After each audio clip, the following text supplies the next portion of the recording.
আসসালামু আলাইকুম। আশা করি সবাই ভালো আছেন। আজকে আমাদের আলোচ্য বিষয় বিশ্বের ১ম যুদ্ধ কী ছিল? জানলে অবাক হবেন। আমরা সবাই জানি বিশ্বে কত যুদ্ধ হয়েছে। কিন্তু আপনি কি জানেন মানব ইতিহাসে ১ম যুদ্ধটি ঠিক কখন এবং কোথায় হয়েছিল? আজ আমরা জানব সেই রহস্য ঘেরা ইতিহাস। যে যুদ্ধ ছিল সভ্যতার সূচনার এক ভয়াবহ সংঘর্ষ। ইতিহাসবিদদের মতে বিশ্বের প্রথম রেকর্ডকৃত যুদ্ধ হলো ক্যাডিসের যুদ্ধ।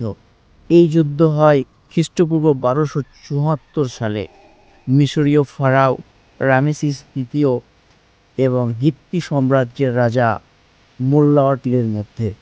যুদ্ধটি হয় সিরিয়ার কাছাকাছি কাদেশ নামক এক জায়গায়।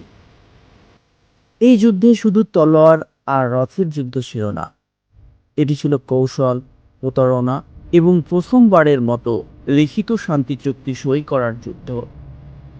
রামেসিস নিজেকে বিজয়ী দাবি করলেও ইতিহাসবিদেরা বলেন যুদ্ধটি ড্র ছিল।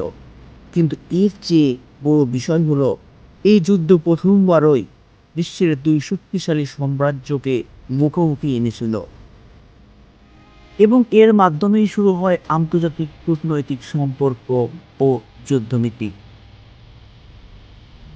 ভাবুন তো, আজ থেকে প্রায় ৩,০০০ বছর আগে মানুষ কিভাবে রণতরী, সামরিক বাহিনী এবং রাজনীতি নিয়ে এত পরিকল্পনা করেছিল?